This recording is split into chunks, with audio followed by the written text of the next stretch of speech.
Hi, everybody. Barry McGuire here for Barry McGuire's Creative Real Estate Education Group.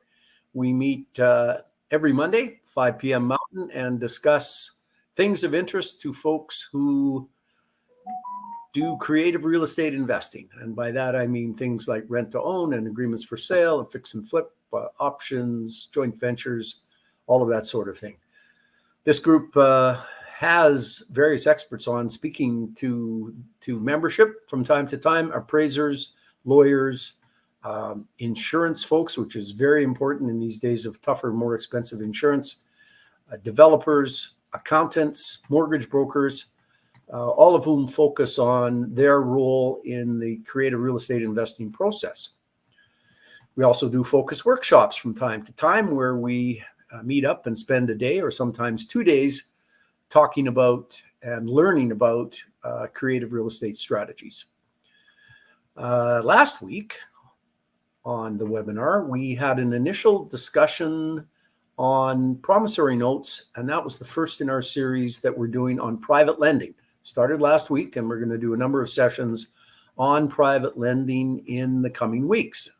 The first topic, as I said, was promissory notes, and kind of just a general discussion on observationally, there seems to be a lot of lending in the creative real estate investment community via the promissory note route. And questions came up on how good is that for a lender? How easy is that for a borrower? How safe is it? What if the note goes bad? A discussion on the unsecured promissory note and the secured promissory note and what those two definitions meant. So we schedule this for an hour every Monday, 5 p.m. Mountain to 6 p.m. Mountain. And we blew through our hour last week. It was just gone before I knew it. So we decided to come back this week and to try and get a more national perspective on promissory notes and how they work in various provinces. And in that regard, we are getting help today from our panel of legal experts, our national panel of legal experts. And we're going to bring them up now and give you a little bit of an introduction. First up, we have Richard Letting. Richard is, brave a hand there, Richard, if people can see you. There you are. Richard, otherwise known as Rick Letting, longtime associate of mine. We refer files back and forth. We've appeared on stage together at various places. Rick has a focus on corporate, commercial, and real estate matters and has done a ton of creative real estate in his time. So thanks, Rick, for showing up. Next up, we have Babette Turner. Babette is in Ottawa. Babette also does a fair bit of creative real estate, invests on her own, is bringing the creative side of things, especially on the agreement for sale side of things, to Ontario, where as much as agreements for sale have existed forever, they haven't been around for a while. And there's a need for people like Babette to carry that creative strategy out there and explain to people how it works. We also have Kaylin Oram from the Magali firm in Saskatchewan. I've worked with Wayne Bernikavich at that firm and Wayne's son, Brendan. And Kaylin has kindly agreed to sit in today and help us out because Wayne's retired and Brendan is giving us the strange excuse that he has family obligations and kids and things like that to take care of, and so he can't make it. So Kaylin, thanks for coming along. We are also expecting Antonio's just having video. Antonio Domino, another lawyer from Ontario. Antonio is in Toronto, I believe. Babette's in Ottawa. Antonio's having a little video trouble, but he'll join us as soon as he can. So, gentlemen and lady, as you heard in the little bit of an introduction that I did, promissory notes are big in the creative investment community. Lots of folks are interested in doing real estate. They only have the vaguest idea of borrowing and lending. They might be great at fixing a house up for sale and fixing and then flipping. They might be great at managing a property and renting, but they don't really know much about the lending and borrowing side of things. There's been a huge amount of difficulty in the recent past, but where folks set themselves up as experts with some kind of real estate-based investing plan. They are not vetted by any securities commission in any province. They promise big returns, and where there's this kind of interest, sometimes trust develops, and many an unsuspecting lender has provided money through probably at the maximum a promissory note, not much other security, only to have those various real estate investment schemes go bad. And there's been a number of them and millions of dollars lost. So we want to today get on to a bit more of an exploration of the promissory note. So I'm going to give a start with how it works in Alberta. And this is one of the interesting things about being a lawyer in Canada. As much as it's the common law system, and as much as when I say promissory note, you folks all know what that is, and I think most people have some idea of what a promissory note is. The facts of the matter are that how promissory notes work, how you make them, how you can try and protect your interest if you have a lender, work differently in different provinces. So we want to explore that today.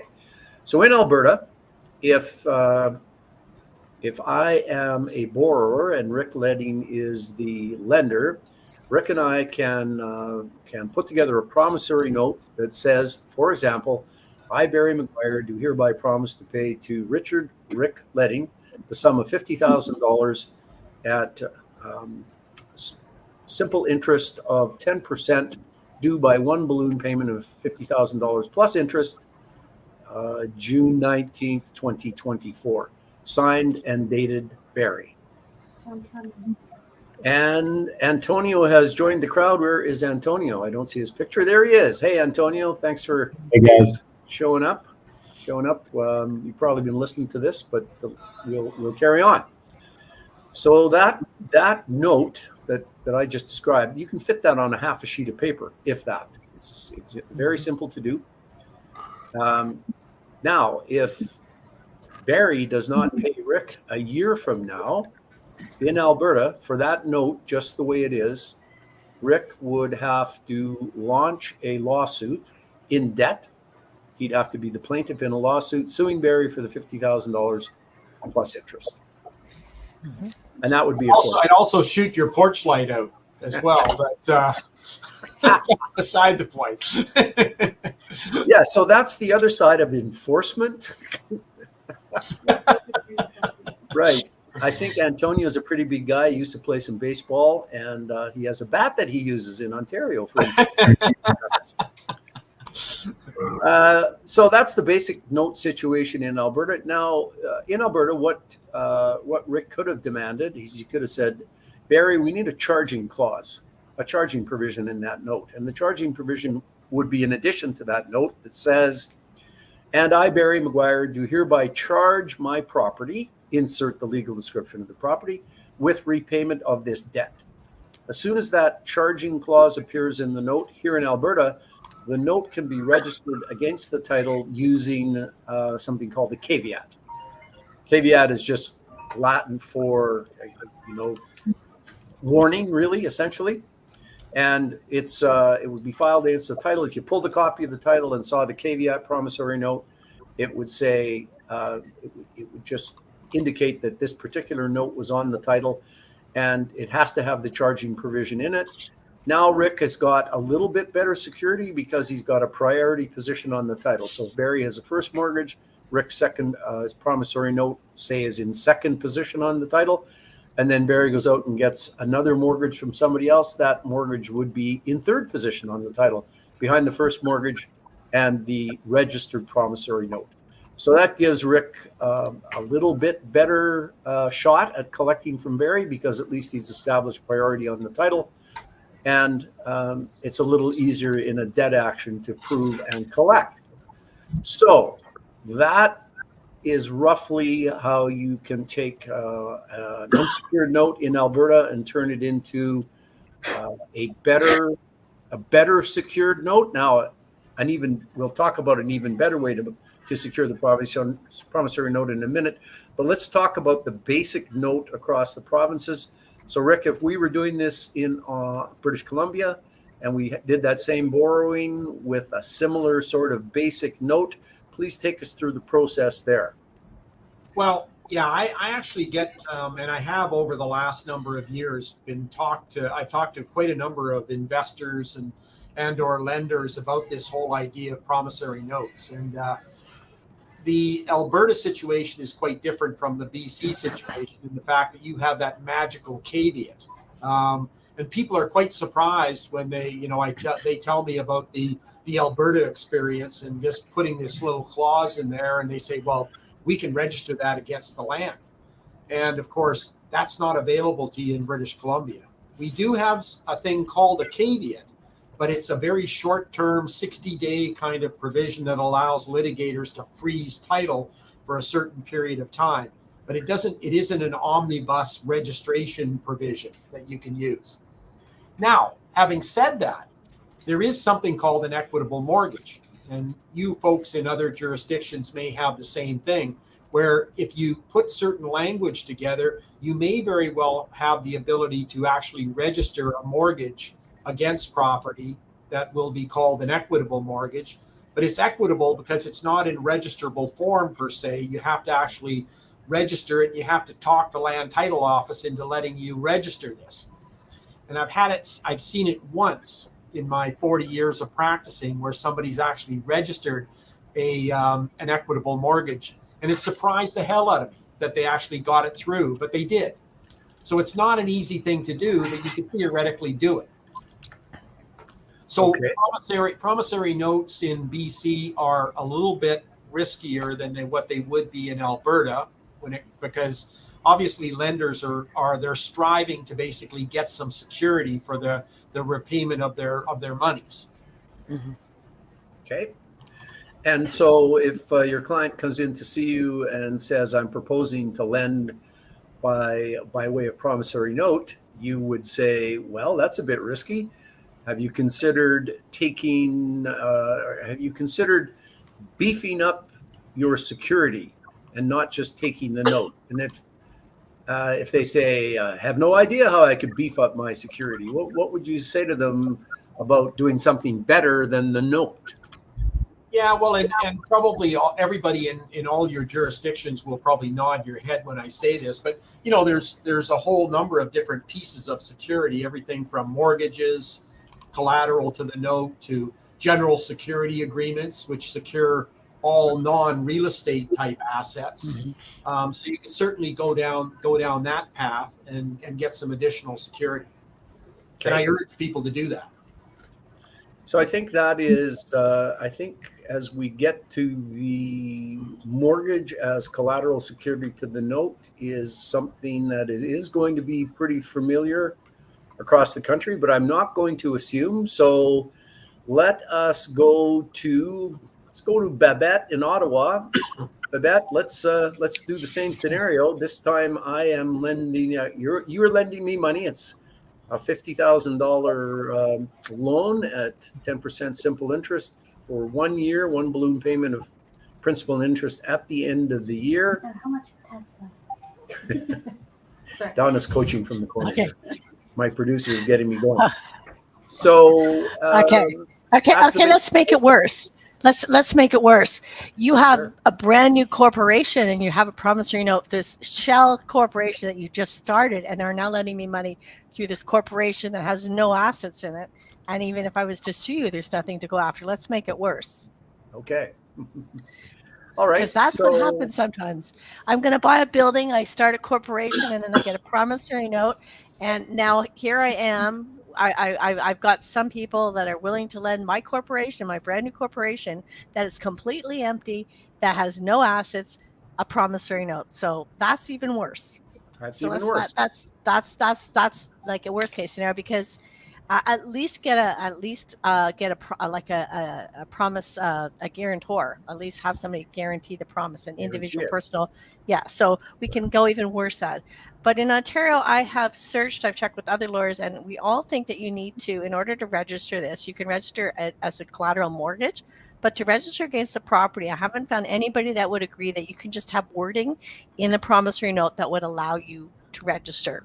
In order to register in the land title system, you have to have explicit statement and acknowledgement and direction from whoever is allowing you to register on their title, for them, for you to provide proof to the director of land titles if they wish to see it.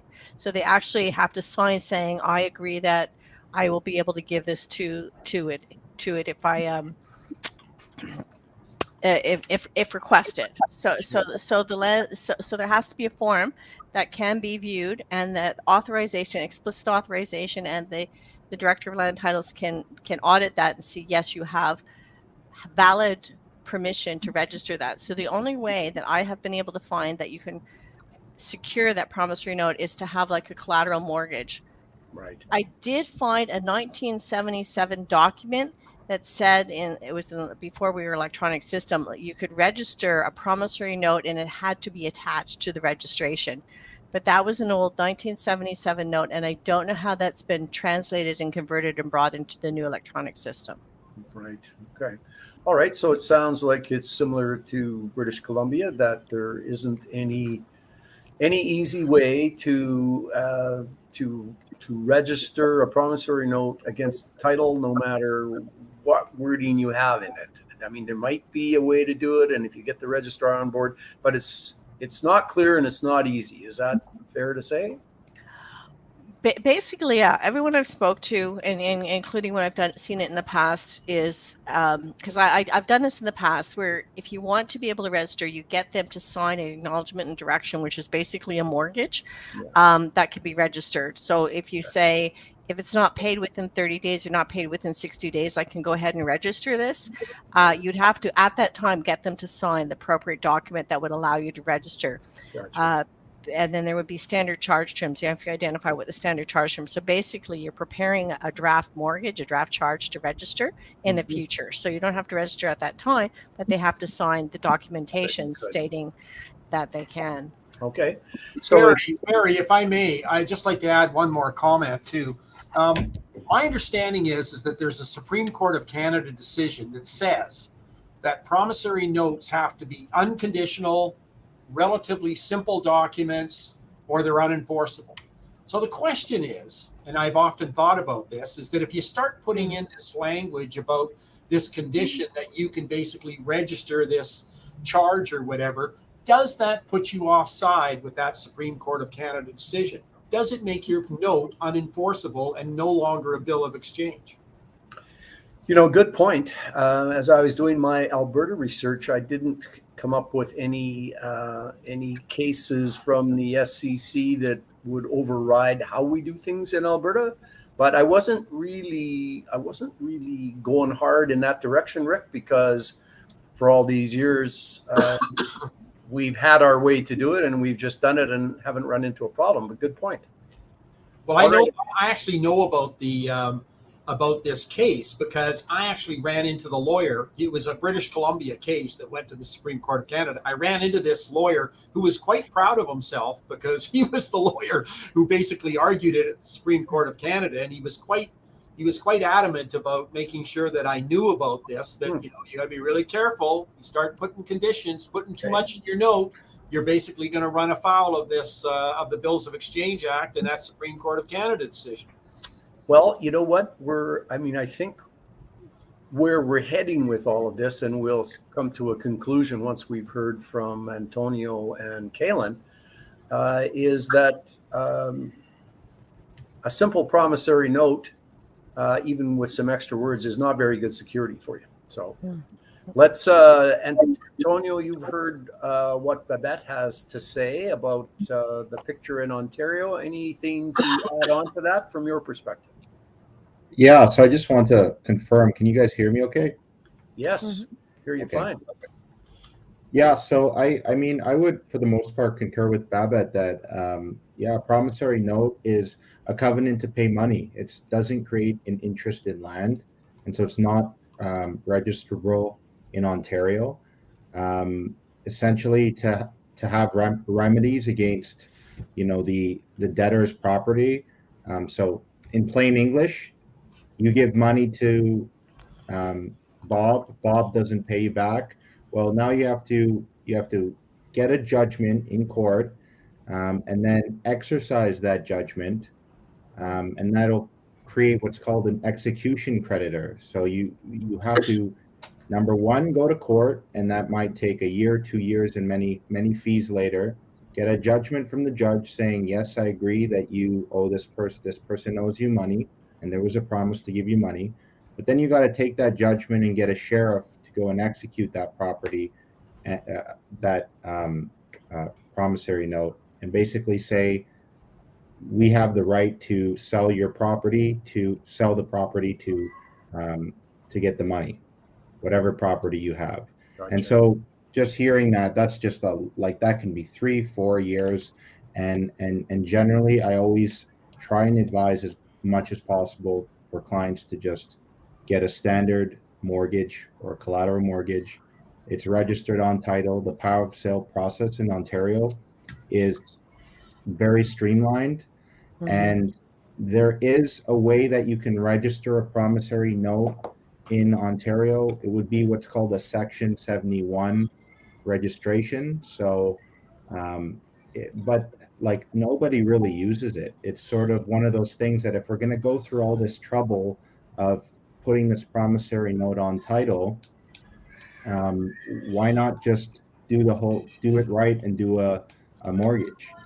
And the issue with even this sort of Section 71 registration, you could call it, is that it still doesn't give you the proper enforcement rights of a mortgage, the Yeah. proper power of sale rights. So it's like, why are we going through this whole rigmarole to do this? Why are we dicking And around? usually it's because the amounts are small and clients don't want to go to lawyers.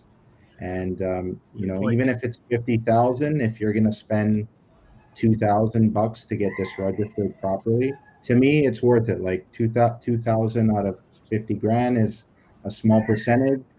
Yeah. Better have that percentage, and it'll help you sleep better at night, even if it's friends and family, because you never know, right? So You never know. that's And my Tony, take. and yeah, and Tony brought up a really good point about the execution creditor. Once you have the writ of execution, it attaches to every single piece of property that you own. So there's actually a priority lien on the property when you go to sell it. When you go to sell it, that lien is on every property. Yeah. Okay. Good So point. I have a promissory note on one. I'm going to like borrow money, a writ of execution, like in Ontario. If you go through the process Antonia described, where you go to court and you get a judgment and you get it registered as a writ of execution. Unfortunately, it has to be registered in every single LRO for it to apply in that land registry office. And there's like 60 what odd offices.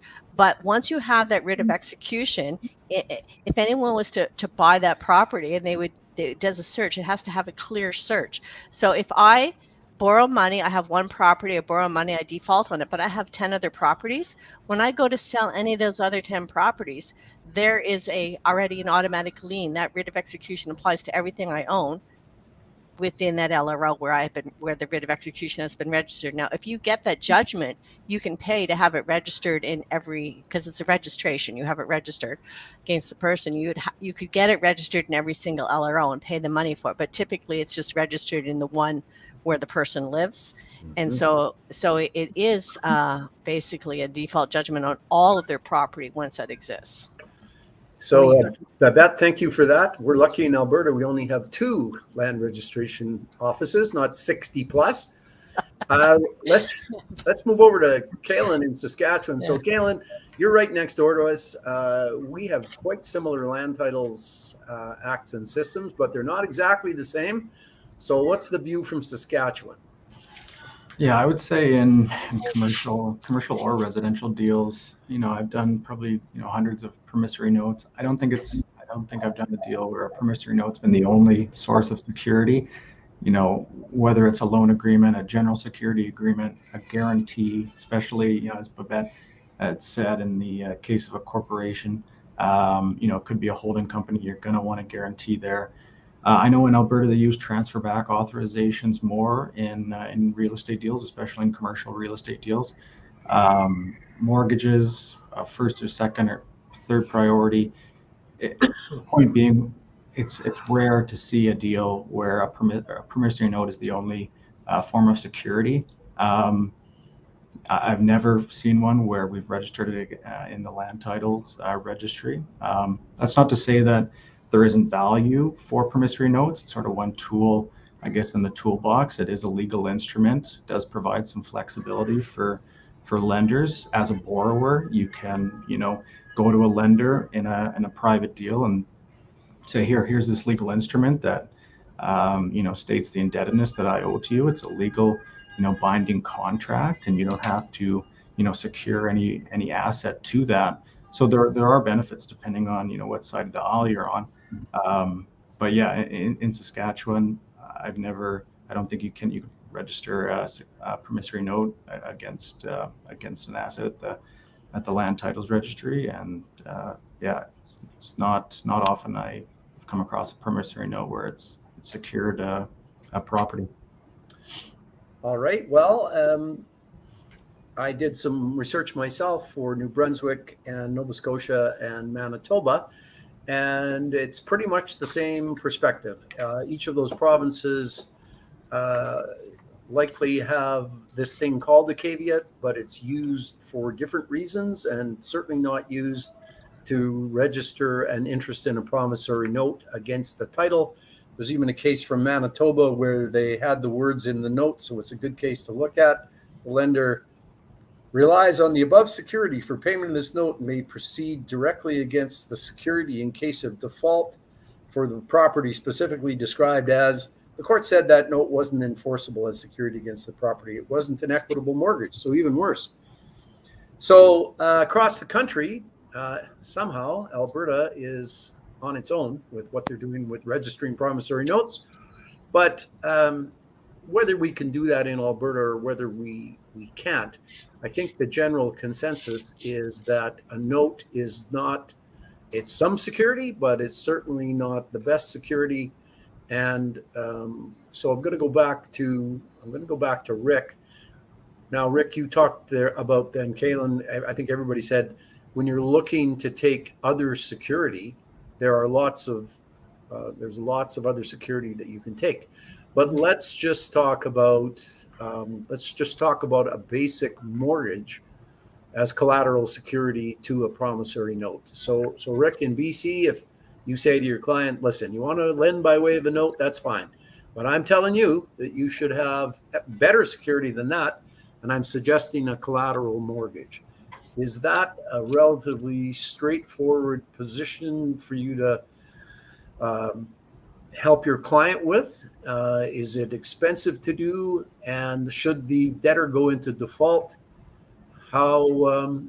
what's the foreclosure? What's the enforcement process like for that collateral mortgage? Well, I tend to agree with Antonio that you're probably looking at doing a relatively simple mortgage. You're probably going to spend $1,500 to $2,000 to do it. I always recommend people that they basically do that. And theoretically, it's the borrower who's paying for it anyway. So if you're a lender, I don't know why you would basically not do it. It doesn't make any sense to me, but theoretically, I guess people are looking out after the borrower and want the borrower to borrow the money and pay interest or whatever. So they try to make it as accommodating as possible. As far as our foreclosure procedure, we have a very accommodating foreclosure procedure for borrowers. Our procedure, if there's equity in the property, it can be quite an extended period of time to basically get your remedy. If there's any kind of equity in the property, typically a borrower will get a 6-month redemption period.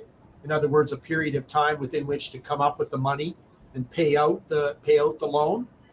So you can take anywhere upwards of 6 to 9 months to do a fairly basic foreclosure.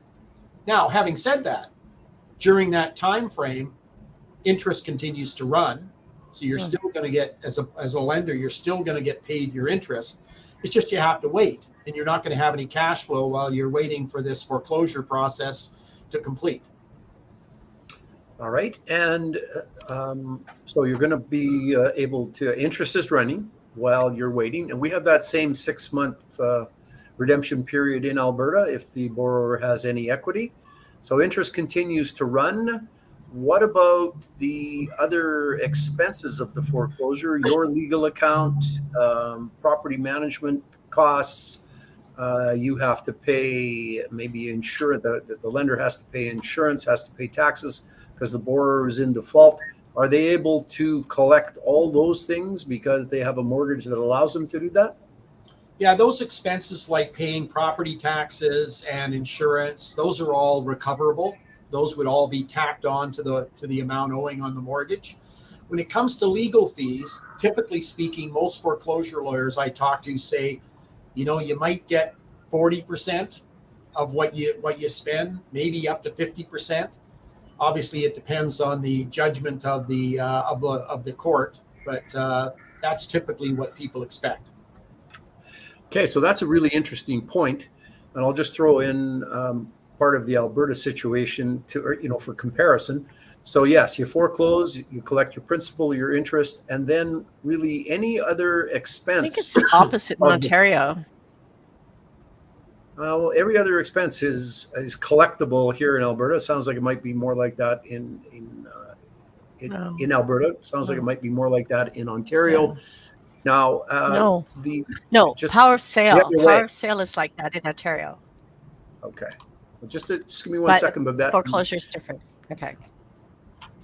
I mean, I'm going to be looking forward to an explanation of the difference between power of sale and foreclosure because I'm not quite clear. We don't have power of sale in Alberta, but on the legal fee side of it, Rick, in Alberta, I was helping a client with a consent foreclosure. They went, listen, I can't pay. The property's underwater. Just tell the bank I'll do whatever they need. I'll sign everything. They can just run it through the standard foreclosure process. I just got the foreclosing lawyer's statement of account, and using the various tariff billings that they're allowed by court process, the account was over $9,000 that the foreclosing lawyer was collecting for the most basic of consent foreclosures. So I said to the person who sent it to me, why aren't we out looking for every foreclosure file we can find? And they went, we are. Okay, Babette, over to you for the Ontario perspective on ease of foreclosure, the difference between foreclosure and power of sale, and collecting costs. So I think what you're calling foreclosure is called power of sale in Ontario. Oh, right. Power of sale is a streamlined process. If you prepare a statement, you go through the process, but basically there's a statement of claim, and if the borrower doesn't challenge it, you can get a summary judgment very quickly, and then you can go to the sheriff, and all of those costs are borne by the borrower. So you get reimbursed like if the funds are there, and there's an order in which people get paid. The lawyer gets paid their fees, the real estate agent gets paid their fees, and then all the other debts are paid. And if there's any money left over in a power of sale, that the remaining equity must go to the person who owns the property. It can take a while for all of the funds and everything to get paid out, but everything gets covered. All of your expenses, your property management, all of your fees, everything to manage the property would get covered, and that would be power of sale. The foreclosure process is wouldn't get any of those fees because under foreclosure, you're taking a legal position where you want to take the property in exchange for the money owed on the property. So you're not going to be claiming any of that because you're just saying I'm going to pay for everything and then I get to keep all the equity that's available. So you're trading one for the other under the foreclosure side of it versus the power of sale. And banks typically, like the main lenders, like maybe a private borrower might, but the main lenders, RBC, TD, CIBC, do not I've never seen them ever do foreclosure because they don't want to hold the property. They're not there for the equity. They'll every single time I've ever seen it's been power of sale. However, private lenders may have an incentive to do the foreclosure route because there may be a large amount of equity available for them to get in exchange for them for giving the relatively small amount of loan that they would be giving up, and they'd be getting a big property. It's a much more complicated process doing foreclosure in Ontario than power of sale. It's overseen by the court system. There is a redemption period as well in a foreclosure. Foreclosure person has a certain period of time in which they can redeem. And so it's much more complicated. It doesn't happen very often, but if you got like a $200,000 loan on an $800,000 property and that's all there is, as an investor, you're going to go foreclosure. All right. We're going to move over to Antonio then. Antonio. So interesting, Ontario has this quite different procedure. We don't divide them up between power of sale and foreclosure. In Alberta, the foreclosure process allows you to proceed both ways. There's some protection for the borrower.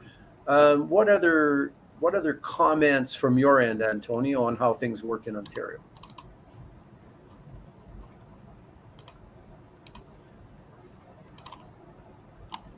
Looks like Antonio's maybe talking to me, but I can't hear him. Sorry, it looks like I was muted. Yeah, I would echo a lot of what Babette said. I think her summary was pretty good. In terms of like foreclosure is quite rare in Ontario. It's a lengthy process, involves a court. You got to get the court's permission to do it. The power of sale is generally the way, what banks want. They get their money back, they get their interest back. But they are obligated to, if there's any, difference that's after they've taken all their fees and stuff that's there, they got to give that to the owner of the property. Whereas foreclosure, you just take the property and it's theirs. The key though with power of sale is if there's any shortfall in the amounts, they can sue the owner, but they can't do that with foreclosure. That you got the property, that's it, it's done. But yeah, it's just extremely rare to go the foreclosure route, mainly because of what Babette said. These banks don't want to be holding this property, figuring out what to do with it. They want to sell, get their money. They're in it to get their interest, and normally that's what they do. I think if it's a private mortgage route, maybe it would be a little more common, especially if the lender's more, I'm going to use the word predatory, but it's you got to get a court order, and it's basically dealing with courts, which generally people in business and real estate investing want to avoid as much as possible. So that's a general summary of the state of things with power of sale and foreclosure. Just maybe 1 second here, but I got one more for Antonio, and then we'll be back to you. So Antonio, Rick talked about courts protecting borrowers in British Columbia so that they owe the money, they're not paying, but they do have a big chunk of equity. And so they can delay the process in BC for, say, maybe at least 6 months to give themselves a chance to bring the debt back into good standing. Do you have any such process in Ontario where the borrower can get extra time if they have equity? Yeah, so generally how it would work is for defaults, there's about 15 days that you can issue sort of a notice saying, look, you've defaulted, I'm going to sell the property.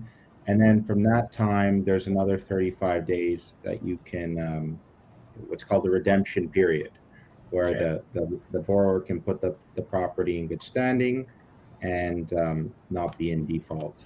All right, so not as much time as folks get in Alberta and BC, where there's kind of a statutory 6 months that they can get. So not just 35 days. Babette, back to you before we get to Kaylin.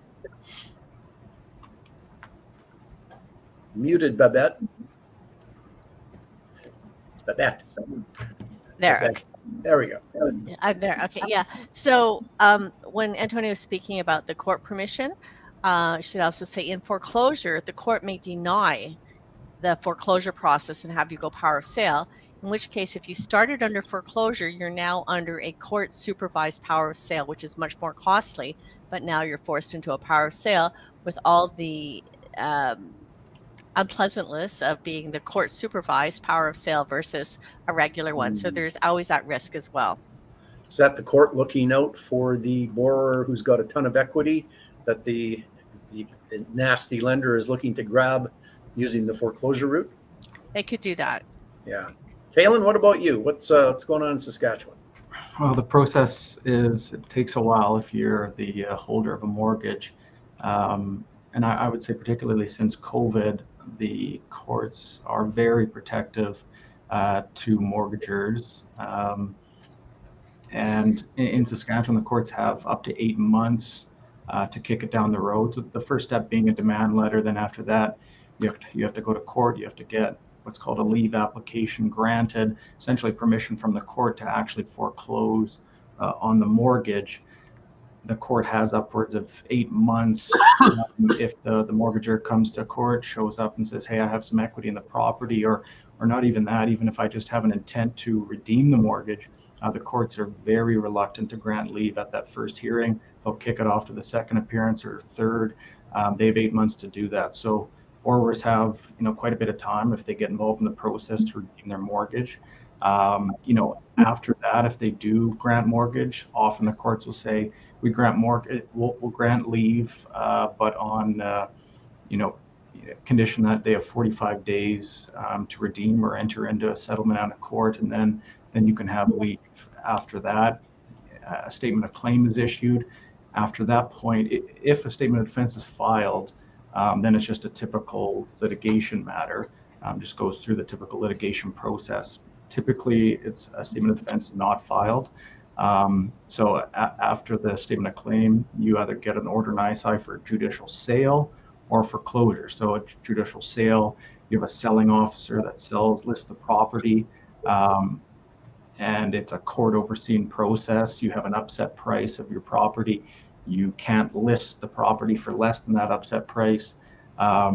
That's typically probably 70 or 80%, maybe even higher, of our foreclosures go through the judicial sale process. It's a fairly seamless process. It gets the property sold so that the corporation, the lender, doesn't have to take title to the property and figure out what to do with it. The other side is foreclosure, which isn't as popular for lenders here. So typically, what happens in Saskatchewan, it's listed for sale. An upset price is set, and luckily, we haven't totally went off a cliff here in our real estate market, and so properties are selling. If they don't sell above that upset price, you have to go back to court and get an order lowering the upset price, allowing you to list the property at a lower upset price. So yeah, if you're the holder of a mortgage, if you're trying to enforce against that in a private lending situation, it can take upwards of 7 months, upwards of 15 months, to get a complete foreclosure or judicial sale. If there's any equity in the property, courts are very reluctant to speed up the process for lenders. I would say in Saskatchewan particularly, our courts are less bogged down than BC, Alberta, and Ontario, and so the courts get quite involved, and it's difficult to go to court. I used to do foreclosure. Difficult to go to court and be a lawyer for a private lender and try and get the judges on your side for your application. If the mortgager shows up and says, hey, I want to redeem my mortgage, I want to reinstate, I've had a rough few months or whatever, or B, if there's equity in the property, it's very rare that a court's going to try and side with the lender. They're going to be quite borrower friendly. No, I think certainly then for Saskatchewan, Alberta, and BC, there's a definite predilection on the part of the courts to give borrowers a chance. Any borrower who shows up and gives any kind of story to a judge with any kind of legs to the story is likely to get extra time to try and bring that mortgage back into good standing. Sounds like it might be a little tougher to do that in Ontario. Rick?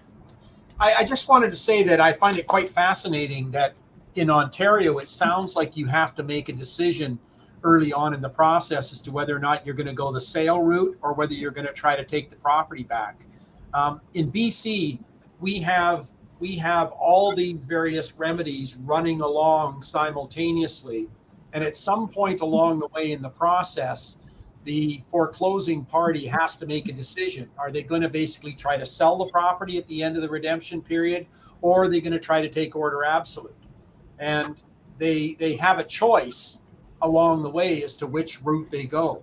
So there's only kind of like one action, but it's got a number of different tentacle type remedies within it. Yeah. So I find it fascinating in Ontario that you have to make that call early on in the process, because out here you don't have to. You can plow along and figure out what you're going to do after the redemption period is over. That's the same as Saskatchewan. Yeah, similar. All right, I think we have a number of questions, so let's get to some of these questions that have shown up. And folks, if you're putting your questions in the chat, if you want the question asked by a lawyer from Ontario, ask one of the Ontario lawyers to answer your question so that you're getting good, local advice. And speaking of advice, folks, I think I'm speaking for all of us when I say this webinar is not legal advice, and we are not legally advising you. We are having a discussion about legal procedure, so don't go off half-cocked and run your lending program based on this 1 hour event that we're doing today. Okay, just have to say that. That was actually put up earlier. Yes, thanks to Neil Taniguchi for reminding me that I should be saying that. There it is. Thanks, Neil, for that. All right, let's go back to our question. What if they sell the property while you are trying to collect from the note? So let's assume that the promissory note is all that has been taken, the borrower is not paying, and let's assume that legal action has started to try and get a judgment based on the note. Okay, Antonio, in that scenario in Ontario, what if they sell the property? Yeah, so generally if it's an unsecured promissory note, I don't really do the enforcement and litigation, but my understanding of it is that you could get what's called the lis pendens, which basically you put it on title saying this is a notice that there's some form of litigation that's going to happen on the property, and that could stop the seller from selling the property. But I mean, if the seller's already sold the property and you've got your promissory note in hand, that's the risk of having an unsecured loan, right? Versus you'd be left with your lawsuit. You could still sue, but you didn't secure it, so you're still in that bad position of suing without security. Yeah, you could theoretically, of course, chase the money that came out of the property, but it's a lot harder to chase money than it is to chase land. Land doesn't go anywhere. Yeah. Good point. Exactly. Good point. And yes, the lis pendens or lawsuit pending is something we use in Alberta. I think maybe most provinces have that. So if you think you have to sue, you can launch your action, which might not get to court for months and months and months. But here in Alberta, if you sued on your unsecured promissory note, yes, you could file a lis pendens against the title, which means there is a lawsuit pending. So if the seller tried to sell, anybody buying would see that is going on. So let's see, Kaylin, any differences for how you look at it in Saskatchewan? We don't typically do many secured promissory notes on a parcel of land, and when you try and get a certificate of lis pendens, I believe you'd have to show prima facie that whatever the pending litigation does have an interest in the land. If you do a mortgage, you could absolutely, well, you wouldn't be able to sell the property. The mortgage would be on title, or if you or no one would purchase the property because the mortgage is registered on title. You do a search, you'd see that. So yeah, if you just have a promissory note, if you're able to register that certificate and show that it's connected, that's probably your best bet. But yeah, if that's all you have securing your interest in this property. Outside of that, you might be hooped if the property sold, and as Rick said, you could chase the proceeds of that sale. But yeah, you're going to ideally want security that you have a real actual asset secured. You know the value of it, and it can't be sold because no one's going to purchase it because they're going to see that security registered against it. Rick, any other BC perspectives on? Yeah, we actually used to call it a lease pendens. We now call it a certificate of pending litigation. We've tried to get into plain English more so than Latin, but effectively out here, in order to register a certificate of pending litigation, or a caveat for that matter, that word caveat, you have to have an interest in the property, in the actual land. Mm-hmm. And if you don't have an actual interest in the land, which is kind of a semi-defined term through the jurisprudence that we have, you can't register. So if you just got a promissory note and you don't have any reference to the land, you don't have anything that connects you up to the land, you can try and register a certificate of pending litigation, but you're probably going to fail at the land title office. Yeah, so we're back to that notion of promissory notes are pretty simple, and even if you have some sort of charging provision, that may not help you for the circumstance we're just talking about. It probably won't help you. It may not. It probably won't help you. Donna, what else we have for questions? Okay, that one we just talked about.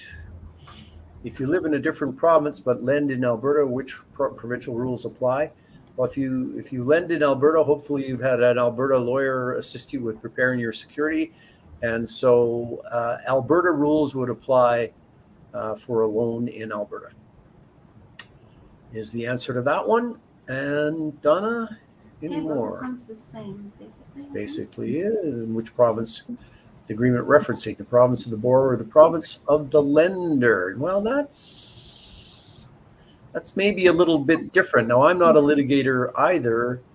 So the property is in Alberta. There's a loan for property in Alberta. But if it isn't secured, then I think your security documentation could say the province's rules that will govern this situation are insert name of province.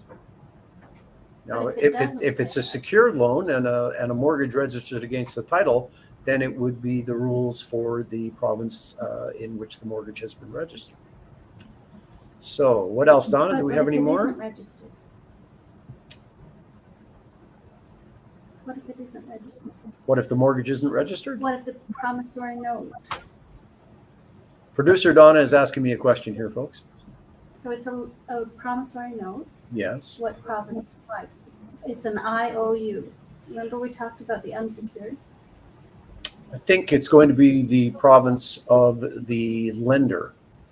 Okay. But borrower could argue, I suppose, if lender was in Ontario and borrower was in Alberta. I'm a little shaky on that because I'm not a litigator. Probably it's another great reason why you don't want to lend by way of a promissory note when you could add a collateral mortgage as extra security for that note, or forget the promissory note completely and just take at the minimum a mortgage to secure any loan. I think you're far better off. I think we have agreement across the board here that it's better for our lending clients to take a mortgage and to, as Rick said, and this is an important point, to get the borrower to pay the legal cost of that. And as we all know, folks, from our perspective as lawyers, we know that banks never pay the borrower's legal fees. It's always the borrower's responsibility to pay. The reason that this isn't clear to the I'm lending to my pal promissory note situation is they just don't know how notes run, and they don't know how to write a commitment letter. They don't know how to set up a loan and say, okay, yes, I'm happy to lend you some money, but here are the rules. This is the amount, this is how we enforce, this is the security I want. Commitment letters, which are loan setup documents, can go on for pages and pages and pages in the case of more complicated commercial or larger loans, but you can do a simple one-page commitment letter that sets out the terms of the loan. And one term for you folks as lenders that should have in there would be the borrower will pay for the lender's legal account. And so that would be to prepare the mortgage so you don't have to worry that you're doing a small loan where the cost of putting the mortgage in place seems to be large compared to the size of the loan. If you're lending 10 grand and Antonio tells you that his mortgage preparation fee will be $1,500, well, $1,500 on 10 seems like quite a bit of an amount, but any other lender will say, great, I'm happy to lend you the money, but you got to pay the legal account for setting it up, because otherwise that diminishes my return. Any other questions, Donna? If the property was sold by way of an agreement for sale, an AFS is an agreement for sale, who is responsible to pay the lender then? All right, Babette, in Ontario, if you're acting for a seller who agrees to sell by way of agreement for sale and the buyer goes bad on that AFS and the AFS seller has to sue, who's paying your legal account?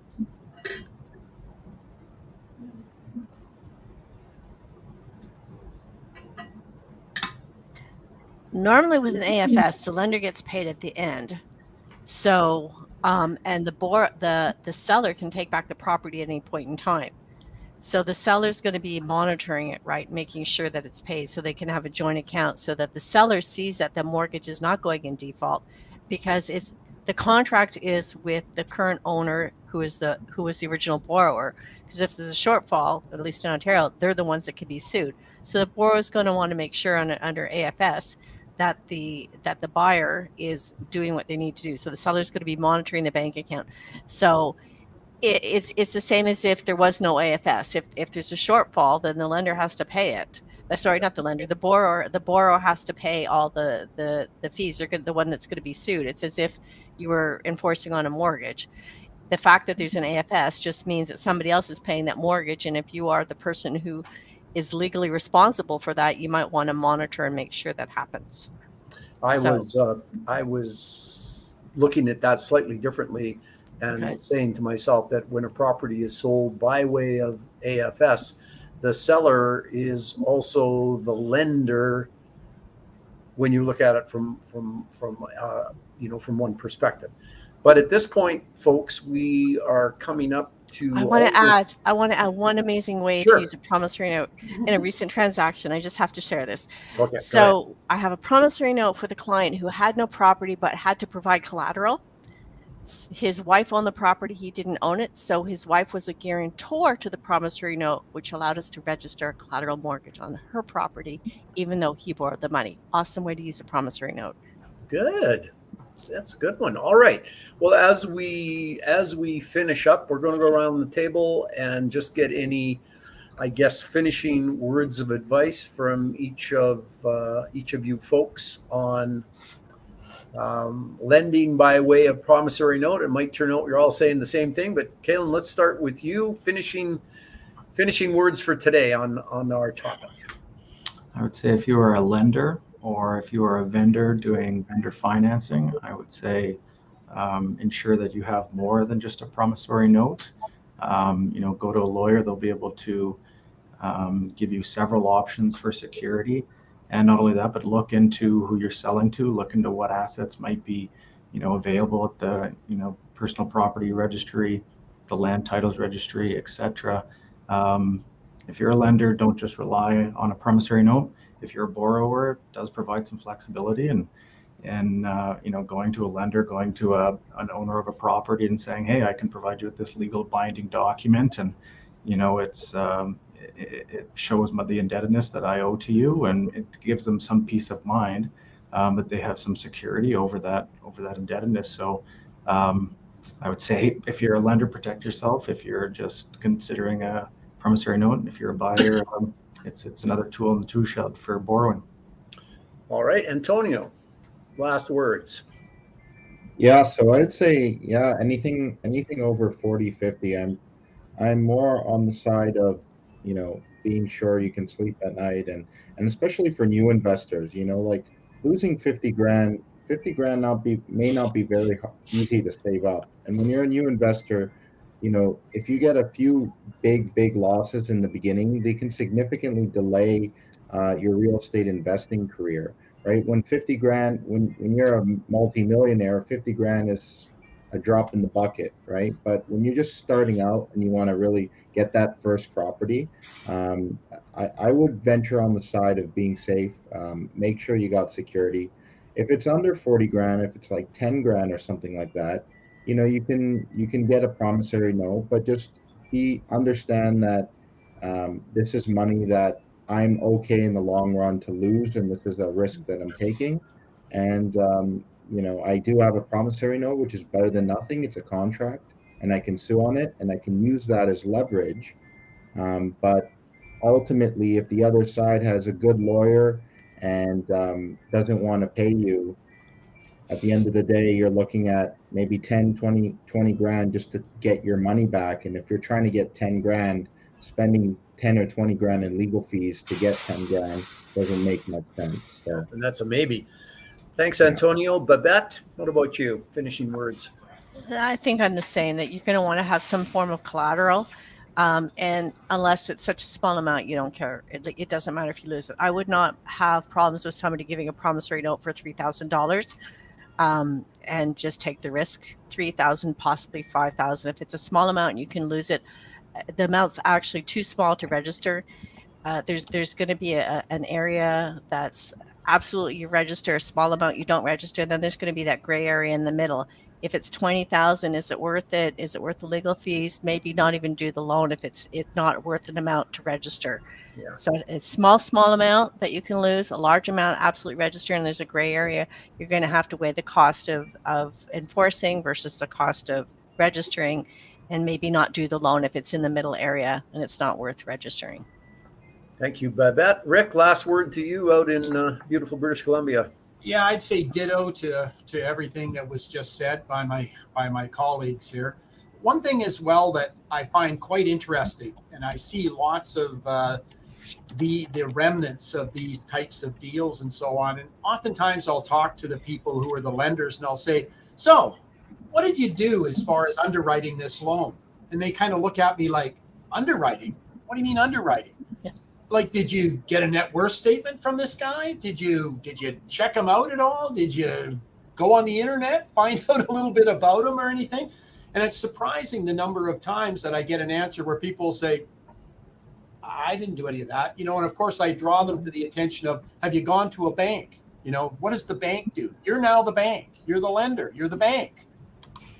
Banks basically check people out. If they don't check people out, you're even doubling your problems here. If you don't have any security and you don't check them out, well, you've doubled down on a real problem. Well, and that might be for folks who think they're going to lend by way of promissory note and do nothing else. Be the thing that they should do is underwrite the loan, which is just checking out the ability of the person, of the borrower to pay. What are their bona fides? What's their history? That's an excellent finishing comment, Rick. So thank you for that. And thanks to all of you for taking an hour of your valuable time to show up and talk to folks across the country about how things work in your province.